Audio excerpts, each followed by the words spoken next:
سلامونه ګرانو لیدونکو د نن ورځې تازه او مهمو خبرونو ته ښه راغلی. په غزا کې د ډزبندۍ لپاره د سولې خبرې شروع شوې دي او په دې ترڅ کې د امریکې صدر جو بایډن د اسرائیل پر وزیر اعظم بنیامین نتیاهو باندې فشار راوړی دی چې له حماس ډلې سره په ډزبندۍ کې یو تړون ته ورسیږي.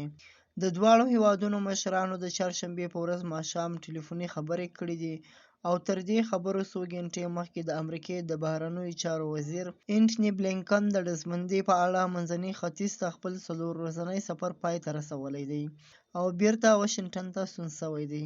صدر بایډن په خپله رسمي ایکس پاڼه لیکلي دي، موږ دا خبره واضح کړه چې باید د ډزبندۍ او یرغمل شویو کسانو د خلاصون معامله ختمه کړو او د کاري په راتلونکي مذاکرات مو بحث وکړ چې پاتې خنډونه لرې کړو. بل خواته د پاکستان وزیر اعظم شهباز شریف وایي د ترهګرۍ په ضد جګړه کې 80,000 وګړي قرباني شوي دي او $150 اربه نقصان یې پورته کړی دی.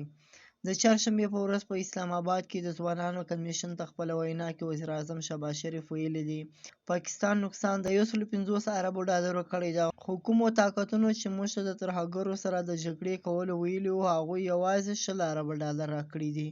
هغه ویلي دي د 80,000 کسانو په قربانیو ورکولو سره موږ د ترهګرۍ ناسور د مدام لپاره ختم کړی وو، خو د تیرو څو کلونو د تیروتنو له کبله اوس یې وارې بیا ترهګرۍ سر راپورته کړی دی.